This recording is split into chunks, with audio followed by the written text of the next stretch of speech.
नमस्कार दोस्तों, आपका स्वागत है आपके अपने YouTube channel jobs and exams में। हमने शुरू की है एक प्रश्न पत्र सीरीज़ जो कि हाई स्कूल शिक्षक पात्रता परीक्षा 2018 से संबंधित है, जिसके 5 प्रश्न पत्रों का हल हम कर चुके हैं और शेष बचे 11 प्रश्न पत्रों का हल और भी हमें करना है।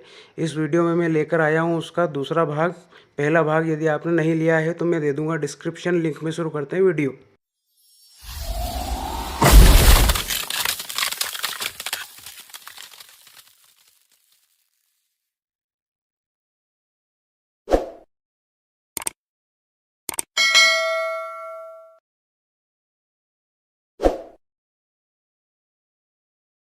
तो दोस्तों, पिछले वीडियो को हमने यहाँ पर छोड़ा था।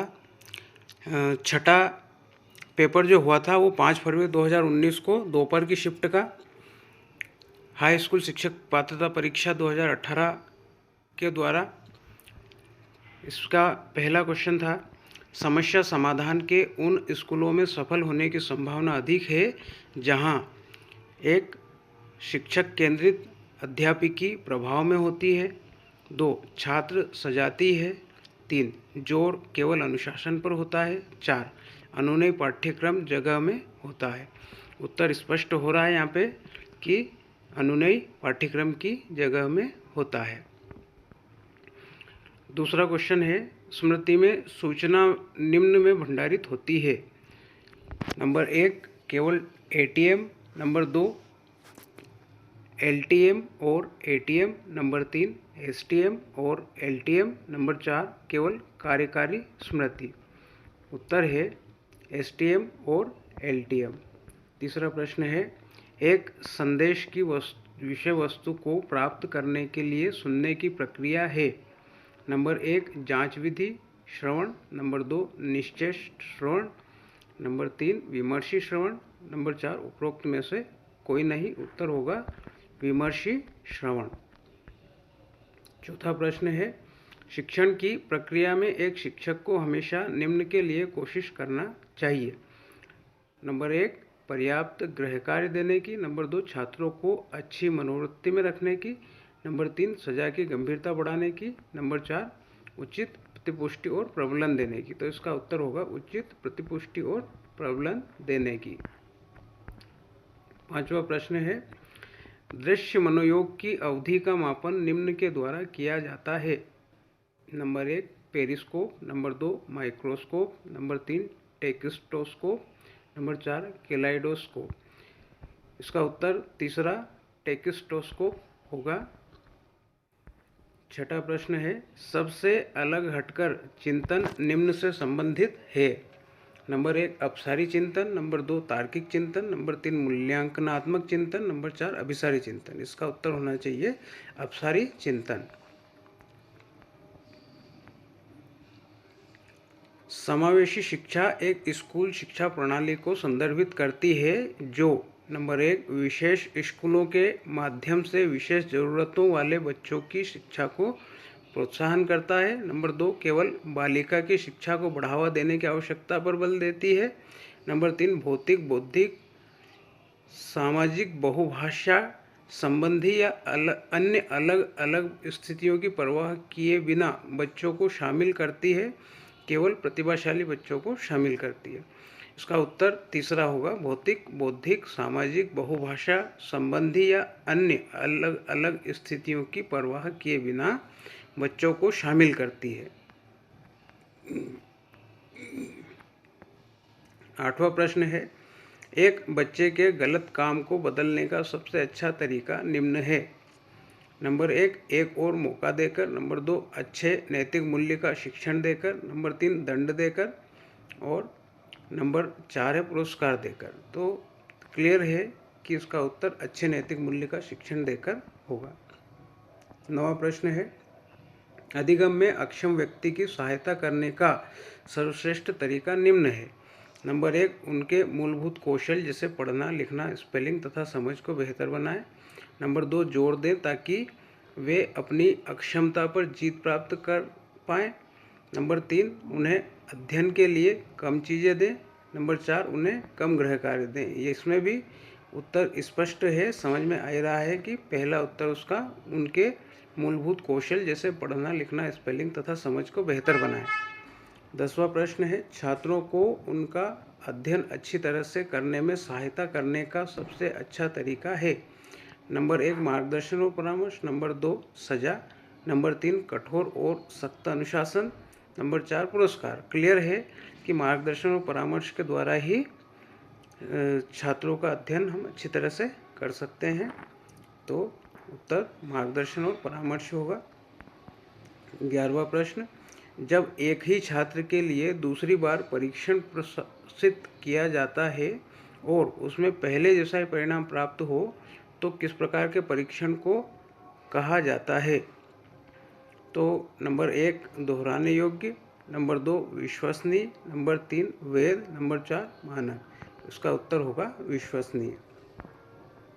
12वां प्रश्न, ये बहुत इम्पोर्टेंट क्वेश्चन है, बहुत बार पूछा गया परीक्षाओं में, और ये जो हाई स्कूल परीक्षा हुई थी इसमें भी 2-3 पेपर में ये प्रश्न पूछा गया है। राष्ट्रीय शैक्षिक अनुसंधान और प्रशिक्षण परिषद की स्थापना किस वर्ष में की गई थी। Number 1 1962, number 2 1961, number 3 1986, number 4 1963। Clear है उत्तर की 1961 में राष्ट्रीय शिक्षा अनुसंधान प्रशिक्षण परिषद की स्थापना की गई थी। ये आईएमपी क्वेश्चन है, बार बार आया हुआ है। क्वेश्चन नंबर 13, संज्ञानात्मक विकास का उच्चतम स्तर कौन सा है। Number 1 sensory motor stage, number 2 concrete operational stage, number 3 pre operational stage, number 4 formal operational stage.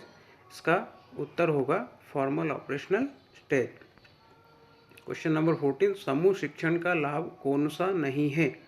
Number 1 शिक्षकों को बेहतर वित्तीय लाभ, नंबर 2 शिक्षण तकनीकों का बेहतर उपयोग, नंबर 3 बेहतर योजना, नंबर 4 संसाधनों का बेहतर उपयोग। तो यहाँ पर समूह शिक्षण का लाभ कौन सा नहीं है पूछा है, उत्तर होगा शिक्षकों को बेहतर वित्तीय लाभ। 15वां क्वेश्चन अंतिम क्वेश्चन है इस पेपर का, दृश्य आधारित शिक्षार्थी के लिए कौन सी अध्ययन प्रणाली बेहतर होती है। नंबर 1 खेल वाली तकनीक, नंबर 2 सम्मेलन तकनीक, नंबर 3 अवधारणा मानचित्रण, नंबर 4 पठनीय अनुवाचन प्रणाली। उत्तर है अवधारणा मानचित्रण।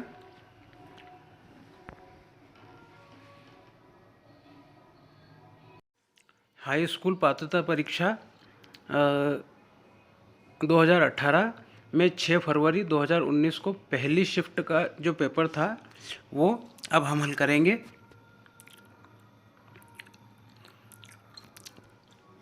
इस प्रश्न पत्र का पहला क्वेश्चन था, जब कुछ थ्योरी या सिद्धांत को व्यापक रूप से स्वीकार किया जाता है और विशेष मामलों को समझाने के लिए लागू किया जाता है तो इसे निम्न रूप में जाना जाता है। नंबर 1 भावनात्मक चिंतन, नंबर 2 पार्श्व चिंतन, नंबर 3 विवेचनात्मक तर्क, नंबर 4 निगमनात्मक तर्क। इसका उत्तर है निगमनात्मक तर्क। दूसरा, जो बच्चे आंशिक रूप से देख सकते हैं उन्हें नंबर 1 विशेष स्कूलों में रखा जाना चाहिए, नंबर 2 बिना किसी विशेष प्रावधान के नियमित स्कूल में रखा जाना चाहिए, नंबर 3 सामान्य स्कूल में एक विशेष प्रावधान के तहत रखा जाना चाहिए, नंबर 4 शिक्षा नहीं दी जानी चाहिए क्योंकि यह उनके लिए किसी भी तरह से उपयोगी नहीं है। तो जो बच्चे आंशिक रूप से देख सकते हैं उन्हें हमको क्या करना पड़ेगा, सामान्य स्कूल में एक विशेष प्रावधान के तहत रखा जाना चाहिए। नंबर 3 अधिगम में अक्षम बच्चे की पहचान करने के लिए निम्नलिखित में से कौन सा व्यवहार उपयोग किया जा सकता है। नंबर 1 अक्सर मोड़ बदल जाना, नंबर 2 वाज को सा या फिर 21 को 12 लिखना, नंबर 3 अभद्र व्यवहार, नंबर 4 कम समय तक ध्यान देना और उच्च शारीरिक गतिविधि। तो इसका उत्तर जो है वो दूसरा होगा, वाज को सा या फिर 21 को 12 लिखना। चौथा प्रश्न है, आरटीई अधिनियम भारत में कब लागू हुआ। यह भी बहुत इंपॉर्टेंट क्वेश्चन है, बहुत बार पूछा गया है। पहला 4 अगस्त 2009, दूसरा 1 अप्रैल 2010, तीसरा 1 अप्रैल 2008, चौथा 1 अप्रैल 2011। तो ये 2010 में स्टार्ट हुआ था, इसलिए इसका उत्तर होगा 1 अप्रैल 2010। पांचवा क्वेश्चन, किस प्रकार के अनुकूलन कंडीशनिंग में पहले से ही CS और CR का पता लगाया जा सकता है?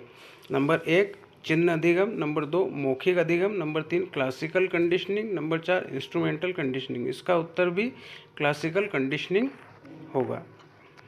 नंबर 6, जब ऐसा कहा जाता है कि वंचित समूहों को सामान्य विद्यार्थियों के साथ जाना चाहिए, तो इसका निम्न अर्थ होता है: 1 विशिष्ट शिक्षा, 2 प्रतिभाशाली शिक्षा, 3 व्यावर्तक शिक्षा, 4 समावेशी शिक्षा। क्लियरली इसका उत्तर समावेशी शिक्षा है। व्यवहार में दृष्टिकोण और भावनाओं का पहलू इसके अंतर्गत आता है। नंबर 1 अधिगम का ज्ञानात्मक पक्ष, नंबर 2 अधिगम का क्रियात्मक पक्ष, नंबर 3 अधिगम का मनोवैज्ञानिक पक्ष और नंबर 4 अधिगम का भावात्मक पक्ष। इसका भी उत्तर जो है वो अधिगम का भावात्मक पक्ष है। 8वां प्रश्न, सूचना प्रक्रमण दृष्टिकोण जोर देता है कि व्यक्ति इसके सिवाय सब कुछ करे। नंबर 1 सूचना को रणनीतिबद्ध करना, नंबर 2 सूचना को भूल जाना, नंबर 3 सूचना में तोड़ मरोड़ करना, नंबर 4 सूचना का अभिलेखन करना। इसका उत्तर है सूचना को भूल जाना। प्रश्न 9, एक प्रभावी वातावरण का सार है। नंबर 1 पूर्ण शांति, नंबर 2 विभिन्न प्रकार के शिक्षण सहायक उपकरण, नंबर 3 जीवंत छात्र शिक्षक बातचीत, नंबर 4 सख्त अनुशासन। उत्तर है जीवंत छात्र शिक्षक बातचीत। क्वेश्चन नंबर 10, ये बहुत इम्पोर्टेंट क्वेश्चन है, ये भी पूछा गया है बार बार। किंडरगार्टन का शाब्दिक अर्थ है। नंबर 1 बच्चों का विद्यालय, नंबर 2 बच्चों का अधिगम, नंबर 3 बच्चों का बगीचा, नंबर 4 बच्चों के खेल का मैदान। उत्तर है बच्चों का बगीचा। प्रश्न नंबर 11, स्प्रेंगर के व्यक्तित्व प्रकार के वर्गीकरण में निम्नलिखित में से कौन सा प्रकार शामिल नहीं है? राजनीतिक, धार्मिक, आर्थिक, भौतिकवादी। उत्तर है भौतिकवादी। सहकारी अधिगम विधि में शिक्षक की भूमिका निम्न की होती है: एक समन्वयक तथा प्रतिनिधि, 2 एक प्रतिनिधि तथा औपचारिक प्राधिकारी, नंबर 3 एक निदेशक, नंबर 4 एक संगठनकर्ता। उत्तर है एक समन्वयक तथा प्रतिनिधि। 13वां प्रश्न है, शैक्षणिक उद्देश्यों के लिए ब्लूम की वर्गीकी का ज्ञानात्मक क्षेत्र शिक्षार्थियों में क्या प्रभावित करता है? ऑप्शन है नंबर 1 परिशुद्धता, नंबर 2 सामर्थ्य, नंबर 3 सहन शक्ति, नंबर 4 विचार। उत्तर है विचार। प्रश्न 14, शैक्षिक मनोवैज्ञानिक निम्न में अधिगम के साथ अधिक संबद्ध रहते हैं। नंबर 1 अनौपचारिक वातावरण, नंबर 2 औपचारिक वातावरण, नंबर 3 भौतिक वातावरण, नंबर 4 सामाजिक वातावरण। उत्तर है औपचारिक वातावरण। आखिरी प्रश्न इस पेपर का, अधिगम के मानवतावादी सिद्धांत के अनुसार शिक्षार्थियों के व्यक्तिगत विकास के लिए निम्नलिखित में से क्या प्रासंगिक है? नंबर 1 आत्महित, नंबर 2 आत्मसम्मान, नंबर 3 स्वार्थ, नंबर 4 आत्माभिव्यक्ति। उत्तर है आत्माभिव्यक्ति। हाई स्कूल शिक्षक पात्रता परीक्षा 2018 का 8वां प्रश्न पत्र, जो कि 7 फरवरी 2019 की पहली शिफ्ट में हुआ था। पहला क्वेश्चन है, डिसलेक्सिया निम्नलिखित में से किस में मुख्य रूप से होने वाली कठिनाइयों से संबंधित है? तो ये लिखने और पढ़ने से संबंधित होता है। यहाँ पे ऑप्शन देखते हैं अपन, बोलना, दूसरा पढ़ना, तीसरा सुनना, चौथा स्मृति। तो क्लियरली इसका उत्तर पढ़ना है और ये क्वेश्चन बहुत इंपॉर्टेंट है, बहुत सारी परीक्षाओं में आ चुका है। तो ये पढ़ना इसका सही उत्तर है।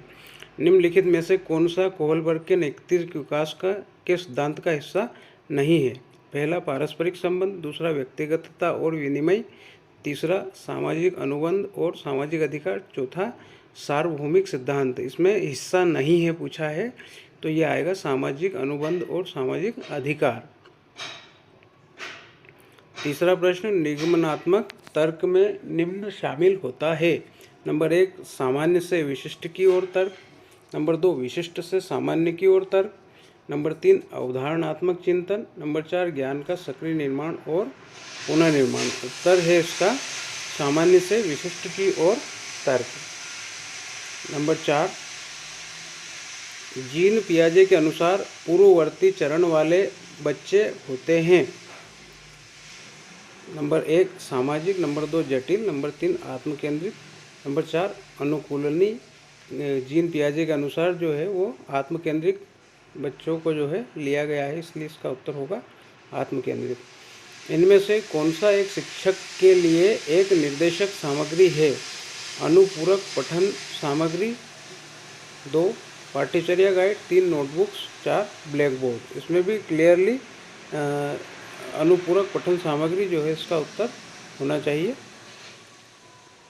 छठा प्रश्न है, एक अच्छी विज्ञान पाठ्यपुस्तक की गुणवत्ता निम्न होती है। विज्ञान की पाठ्यपुस्तक के बारे में जब बात की जाए तो ऑप्शन दिए हैं, सस्ता होना। दूसरा, आरेख। तीसरा, नवीनतम जानकारी शामिल होना। नंबर 4, असंगठित सामग्री होना। क्योंकि विज्ञान की पुस्तक है इसलिए इसमें नवीन जानकारियाँ शामिल होना बहुत आवश्यक है, इसलिए इसका उत्तर होगा नवीनतम जानकारी शामिल होना। सातवां प्रश्न, गेनेगे अधिगम पदानुक्रम में छठा स्थान निम्न होता है। नंबर 1, उद्दीपन अनुक्रिया अधिगम। नंबर 2, अवधारणा अधिगम। नंबर 3, भेदभाव अधिगम। नंबर 4, नियम अधिगम। इसका उत्तर होगा अवधारणा अधिगम। आठवां प्रश्न है, गिलफोर्ड के बुद्धि मॉडल में निम्नलिखित में से कौन सी निर्धारक है? प्रक्रिया, संचालन और उत्पाद। दूसरा, सामग्री, प्रक्रिया और उत्पाद। नंबर तीसरा, सामग्री, संचालन और उत्पाद। नंबर चौथा, संचालन, प्रक्रिया और प्रणाली। उत्तर है सामग्री, संचालन और उत्पाद। नवा प्रश्न है, चिर प्रतिष्ठित प्रानुकूलन में यदि स्वाभाविक उद्दीपक और प्रत्येक 15 मिनट पर उपस्थित होते हैं तो प्रानुकूलन का रूप रिक्त स्थान कहलाता है। ऑप्शन है, 1, अग्र प्रानुकूलन। 2, पश्च प्रानुकूलन। नंबर 3, समकालीन प्रानुकूलन। नंबर 4, अस्थायी प्रानुकूलन। उत्तर है अस्थायी प्रानुकूलन। 10वां प्रश्न है, अभ्यास रिक्त स्थान में किया जाता है। नंबर 1, व्याख्यान विधि। नंबर 2, निगमनात्मक विधि। नंबर 3, खेल आधारित विधि। नंबर 4, ड्रिल विधि। उत्तर है ड्रिल विधि। 11वां प्रश्न, राष्ट्रीय शिक्षक शिक्षा परिषद का मुख्य उद्देश्य क्या है? यह भी बहुत आईएमपी क्वेश्चन है, बहुत बार पूछा गया है। नंबर 1, शिक्षा के महाविद्यालयों को खोलना। नंबर 2, शिक्षा में अनुसंधान को बढ़ावा देना। नंबर 3, शिक्षा के महाविद्यालय में गुणवत्ता मानकों को बनाए रखना। नंबर 4, शिक्षा के महाविद्यालयों को अनुदान प्राप्त करना। तो इसका उत्तर है शिक्षा के महाविद्यालय में गुणवत्ता मानकों को बनाए रखना। 12वां क्वेश्चन, परिपक्वता एक प्रक्रिया है जहां रिक्त स्थान होता है। प्रश्न 1, ऑप्शन 1, सामाजिक प्रतिक्रियाओं में वृद्धि। नंबर 2, एक प्राकृतिक जैविक विकास। नंबर 3, सांस्कृतिक प्रभाव के कारण एक बदलाव। नंबर 4, पर्यावरण दबाव के कारण एक बदलाव। उत्तर है एक प्राकृतिक जैविक विकास। 13वां प्रश्न, वह मूल्यांकन जो शिक्षण या अनुदेश से पूर्व किया जाता है निम्न कहलाता है। ऑप्शन 1, निर्णय आत्मक मूल्यांकन। नंबर 2, संचयी मूल्यांकन। नंबर 3, आरंभिक मूल्यांकन। नंबर 4, वैकल्पिक मूल्यांकन। उत्तर है आरंभिक मूल्यांकन। क्वेश्चन नंबर 14, ब्लूम के संशोधित वर्गीकरण में निम्न में से कौन सा मूल्यांकन डोमेन को प्रदर्शित करता है? नंबर 1, सामान्य सिद्धांतों का प्रदर्शन। नंबर 2, वस्तुओं को वर्गीकृत करने के लिए एक नया तरीका तैयार करना। नंबर 3, डेटा का उपयोग कर ग्रासिया चार्ट बनाना। नंबर 4, विस्तार से जानकारी समझाना। इसका उत्तर है डेटा का उपयोग कर ग्राफ चार्ट बनाना। इस पेपर का आखिरी प्रश्न था, छात्रों में सृजन विकसित करने के लिए निम्न में से किस एक का उपयोग किया जाता है? नंबर 1 अधीरोपण करना, नंबर 2 नोट्स लिखवाना, नंबर 3 समाधान प्रदान करना, नंबर 4 समनुदेशन देना। उत्तर है समनुदेशन देना। तो ये पेपर भी ख़त्म हुआ। अब हम हाई स्कूल शिक्षक पात्रता परीक्षा 2018 का 9वां प्रश्न पत्र देख रहे हैं, जो कि 7 फरवरी 2019 के सेकंड शिफ्ट में हुआ था। इसका पहला प्रश्न है, सूचना प्रसंस्करण सिद्धांत निम्न के द्वारा जोड़ दिए जाने के रूप में सुदृढ़ीकरण की भूमिका के बजाय बच्चे के योगदान पर प्रकाश डालता है। नंबर 1 क्रिया प्रसूत अनुकूलन मॉडल, नंबर 2 अंतर्दृष्टि सीखने का मॉडल, नंबर 3 परीक्षण और त्रुटि मॉडल, नंबर 4 चीर प्रतिष्ठित प्रानुकूलन मॉडल। इसका उत्तर है क्रिया प्रसूत अनुकूलन मॉडल। प्रश्न 2 व्यक्तित्व के मापन में प्रोजेक्टिव तकनीक अन्य परीक्षणों से बेहतर होती है क्योंकि ऑप्शन 1 है उन्हें सहज रूप से प्रशासित किया जा सकता है, नंबर 2 वे सांख्यिकी विश्लेषण के लिए उपयुक्त है, नंबर 3 परीक्षार्थी को पता नहीं कि वह अपने विचारों और भावनाओं को प्रकट कर रहा है, नंबर 4 परीक्षण के परिणाम तत्काल उपलब्ध होते हैं। उत्तर है परीक्षार्थी को पता नहीं कि वह अपने विचारों और भावनाओं को प्रकट कर रहा है। नंबर 3 मास्लो का आवश्यकता पदानुक्रम सिद्धांत के क्लासिकल मॉडल में उच्च क्रम है।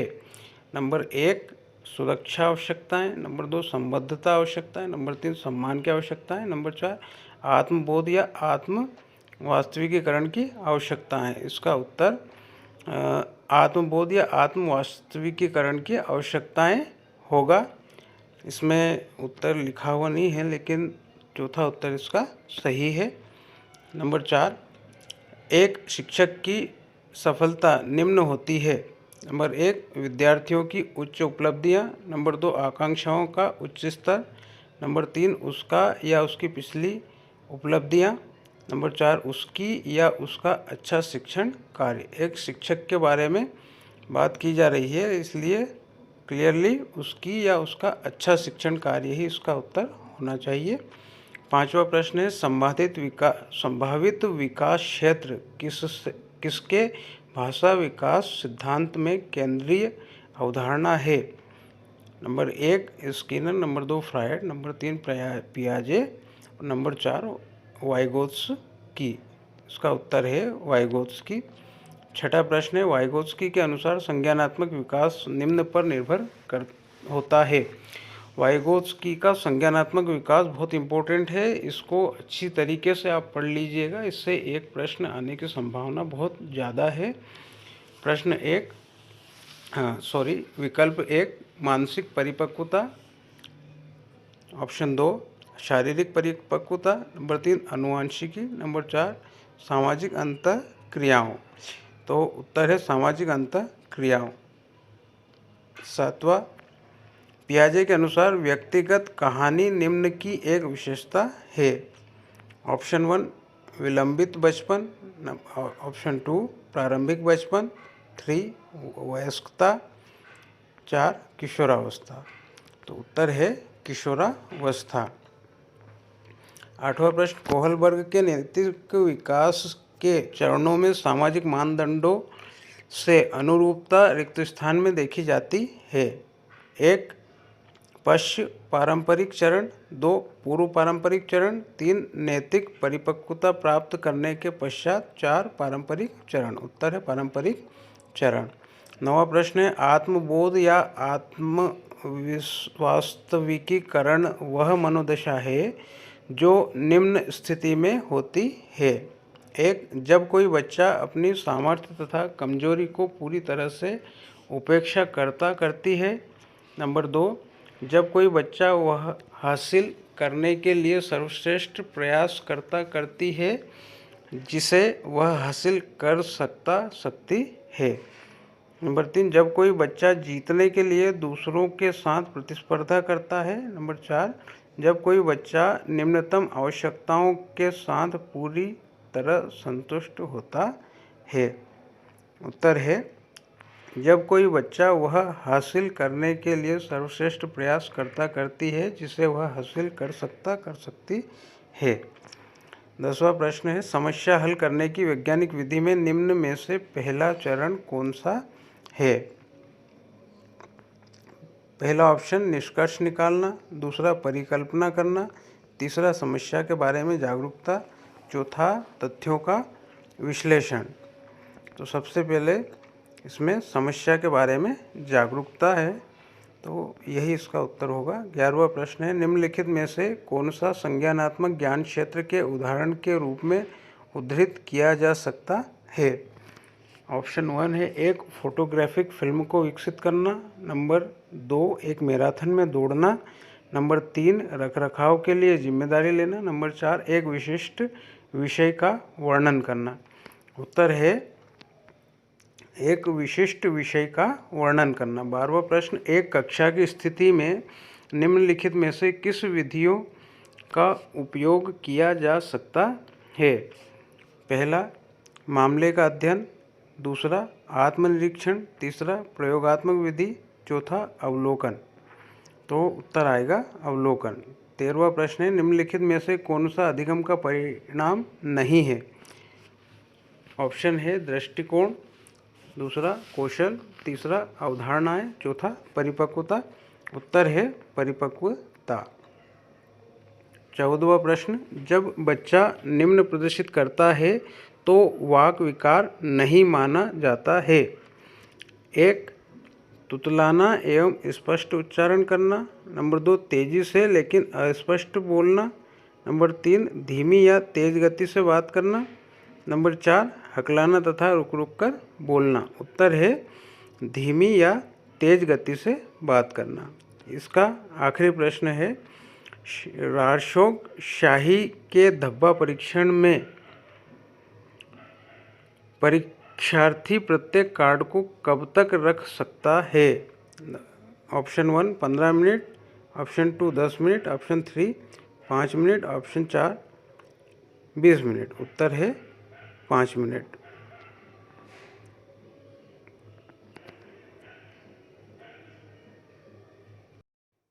अब हम हाई स्कूल शिक्षक पात्रता परीक्षा 2018 का प्रश्न पत्र नंबर 10, जो कि 9 फरवरी 2019 को प्रथम शिफ्ट में हुआ था, इसका प्रश्न 1 है, नैतिक और आचार संबंधी निर्देशों के बीच भेद निम्नानुसार किया जा सकता है। 1, नैतिकता ज्ञान पर जोर देती है और आचार प्रदर्शन पर जोर देता है। नंबर 2, आचार ज्ञान पर जोर देता है और नैतिकता प्रदर्शन पर जोर देती है। नंबर 3, आचार तेजी से बदलते रहते हैं लेकिन नैतिकता में यह धीमी गति से होता है। नंबर 4, नैतिकता लंबे समय से स्थिर है लेकिन आचार में बदलाव धीमी गति से होता है। तो इसका उत्तर है, आचार ज्ञान पर जोर देता है और नैतिकता प्रदर्शन पर जोर देती है। दूसरा प्रश्न, विश्वसनीय मूल्यांकन निम्न होता है। 1, स्वतंत्र। 2, विवेकाधीन। नंबर 3, निर्भरशील। नंबर 4, अविश्वसनीय। उत्तर है निर्भरशील। तीसरा प्रश्न है, व्यापक मूल्यांकन निम्न के निर्धारण को संदर्भित करता है। 1, सह पाठ्यक्रम गतिविधियों। नंबर 2, अतिरिक्त पाठ्यक्रम गतिविधियों। नंबर 3, शैक्षिक और सहशैक्षिक दोनों क्षेत्रों को। नंबर 4, शैक्षिक विषय। इसका ऑप्शन शैक्षिक और सहशैक्षिक दोनों क्षेत्रों को होगा, यही इसका उत्तर है। चौथा प्रश्न, शैक्षिक लक्ष्य उद्देश्य की वर्गीकी इनके द्वारा दी गई है। Number 1, B.S. Bloom. Number 2, B.F. Skinner. Number 3, Robert Gagne. Number 4, David Krathwohl. उत्तर है B.S. ब्लूम। पांचवा क्वेश्चन, रिक्त स्थान के अनुसार पूरे जीवन में एक मनोवैज्ञानिक संकट रहता है। ये भी IMP क्वेश्चन है, ध्यान रखिएगा। Option 1, Lev Vygotsky. Option 2, Erik Erikson. Number 3, Carl Rogers. Number 4, Abraham Maslow. उत्तर है एरिक एरिक्सन। छठा प्रश्न, ओकीफे एवं नोडेल के अनुसार समुद्री घोड़े की भूमिका निम्न के साथ पशु प्रदान करना है। ऑप्शन 1 है अल्पकालिक स्मृति, ऑप्शन 2 है दीर्घकालिक स्मृति, नंबर 3 घोषणात्मक स्मृति, नंबर 4 एक संज्ञानात्मक मानचित्र। उत्तर है एक संज्ञानात्मक मानचित्र। 7वां प्रश्न, अधिगम। ऑप्शन 1 है शिक्षार्थी की भावनाओं के द्वारा प्रभावित नहीं होता है। ऑप्शन 2 का भावनाओं से बहुत मामूली संबंध होता है। नंबर 3 शिक्षार्थी की भावनाओं के द्वारा प्रभावित होता है। नंबर 4 शिक्षार्थी की भावनाओं से स्वतंत्र होता है। उत्तर है शिक्षार्थी की भावनाओं के द्वारा प्रभावित होता है। 8वां प्रश्न है प्रत्येक समस्या को पूरा करने के बाद विद्यार्थियों को आइसक्रीम दी जाती है, यह एक रिक्त स्थान के रूप में कार्य करता है। तो पहला तृतीयक पुनर्वलन, दूसरा प्राथमिक पुनर्वलन, तीसरा कृत्रिम पुनर्वलन, चौथा माध्यमिक पुनर्वलन। तो इसका उत्तर है प्राथमिक पुनर्वलन। प्रश्न 9, एक शिक्षक रिक्त स्थान में व्यावहारिक रूप से प्रदर्शन और व्याख्या करता है। नंबर 1 प्रदर्शन विधि, नंबर 2 बुद्धिशीलता, नंबर 3 खोज विधि, नंबर 4 समस्या हल विधि। उत्तर है प्रदर्शन विधि। प्रश्न 10, परिवार रिक्त स्थान का मुख्य एजेंसी है। ऑप्शन 1 श्रेष्ठ शिक्षा, ऑप्शन 2 अनौपचारिक शिक्षा, ऑप्शन 3 औपचारिक शिक्षा, ऑप्शन 4 गैर औपचारिक शिक्षा। उत्तर है अनौपचारिक शिक्षा। 11वां प्रश्न है जिस तरह से एक बच्चे के नए या चुनौतीपूर्ण कार्य को निपुण करने के प्रयासों को शिक्षकों, माता पिता या अधिक सक्षम व्यक्तियों द्वारा अनुनय और प्रासंगिक तरीके से समर्थित किया जाता है, उसे कहते हैं। 1 मचान, 2 सामाजिक मध्यस्थता, 3 सामाजिक संदर्भ, 4 सामाजिक प्रभाव। उत्तर है मचान। 12वां प्रश्न कोहलबर्ग के अनुसार सही और गलत के सवालों के बारे में राय में शामिल विचारशील प्रक्रिया को कहा जाता है। 1 नैतिक यथार्थ, 2 नैतिक पसंद, 3 नैतिक तर्क, 4 नैतिक दुविधा। उत्तर है नैतिक तर्क। 13वां प्रश्न निम्नलिखित में से कौन सा सिद्धांत का व्यक्तिगत वृद्धि और विकास को महत्व देता है। तो number 1 Bandura, number 2 Freud, number 3 पियाजे, नंबर 4 पावलोव। उत्तर है बंडूरा। 14वां क्वेश्चन है बहुविकल्पी प्रश्नों के माध्यम से किस प्रकार के स्मरण का मूल्यांकन किया जाता है। 1 पुनरअधिगम, 2 पुनरावृत्ति, 3 याद, 4 अभिज्ञान। उत्तर है अभिज्ञान। 15वां क्वेश्चन आखिरी इस सेट का शैक्षणिक मनोविज्ञान का ज्ञान शिक्षक को सक्षम बनाता है कि वह 1 विद्यार्थियों का बेहतर मूल्यांकन करे, 2 विद्यार्थियों को अनुशासित करे, 3 विद्यार्थियों को बेहतर समझे, 4 पाठ्यक्रम को बेहतर ढंग से पढ़े। उत्तर है विद्यार्थियों को बेहतर समझे। हाई स्कूल शिक्षक पात्रता परीक्षा 2018 का 11वां प्रश्न पत्र था। 9 फरवरी 2019 को हुआ था, सेकंड शिफ्ट का पेपर। इसका पहला प्रश्न है शिक्षण के संदर्भ में निम्नलिखित में से कौन सा उदाहरण मानव प्रेरक ज्ञान क्षेत्र के रूप में लिया जा सकता है। 1 एक कविता का पाठ करना, 2 एक प्रयोग करना, 3 2 प्रयोगों के परिणामों की संगणना करना, 4 एक कहानी बताना। तो इसमें जो है एक प्रयोग करना आएगा, इसका उत्तर है एक प्रयोग करना। दूसरा मस्तिष्क क्षति के कारण भाषण अनियमितता के लिए उपयोग किया जाने वाला शब्द इस प्रकार है। 1 आवाज़ बंद होना, 2 अपसंवेदन, 3 वाग विहीनता, 4 एस्टासिया अबासिया। उत्तर है आवाज़ बंद होना। 1 युग्मनज निम्न के कारण निर्मित होता है। 1 पृथक्करण, 2 विखंडन, 3 संलयन, 4 विभाजन। इसका उत्तर संलयन है। 4 मनोविश्लेषणात्मक सिद्धांत के अनुसार प्रचलित व्यवहार निम्न के कारण होता है। 1 व्यक्ति की इच्छा के दमन के कारण। 2 व्यक्ति की इच्छाएं अत्यधिक होने के कारण। 3 पहचान, दंभ और सुपर ईगो की उपस्थिति के कारण। 4 सक्रिय अचेतन प्रक्रिया के कारण। उत्तर है व्यक्ति की इच्छा के दमन के कारण।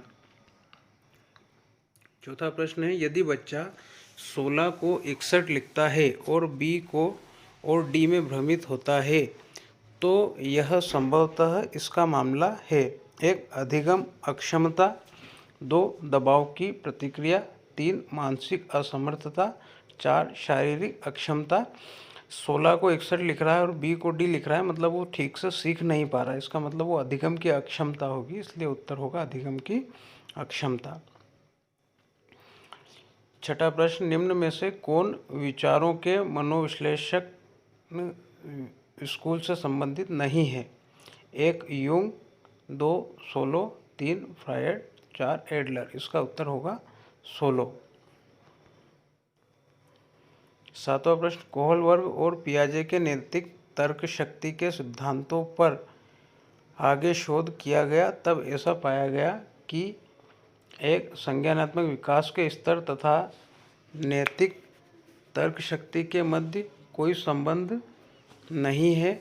2 उन्होंने बच्चों की नैतिक तर्क शक्ति की क्षमताओं का अधिक मूल्यांकन किया।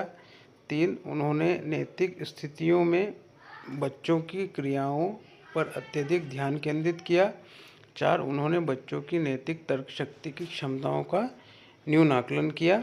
उत्तर है उन्होंने बच्चों की नैतिक तर्क शक्ति की क्षमताओं का न्यून आकलन किया। 8वां प्रश्न, अध्यापक शिक्षण के लिए राष्ट्रीय परिषद का निम्न उद्देश्य है। ये फिर से आया है एक बार, IMP क्वेश्चन है। शैक्षिक कॉलेजों को अनुदान प्रदान करना। 2 अध्यापक शिक्षण में शोध को प्रोत्साहन करना। 3 कॉलेजों का पर्यवेक्षण तथा निगरानी करना।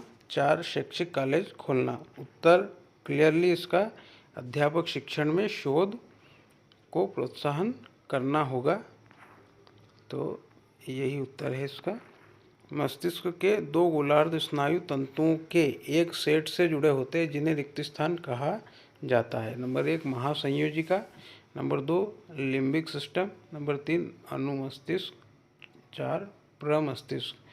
क्लियरली जो बायो से संबंधित होंगे वो जानते हैं कि इसको महासंयोजिका कहा जाता है। उत्तर होगा महासंयोजिका।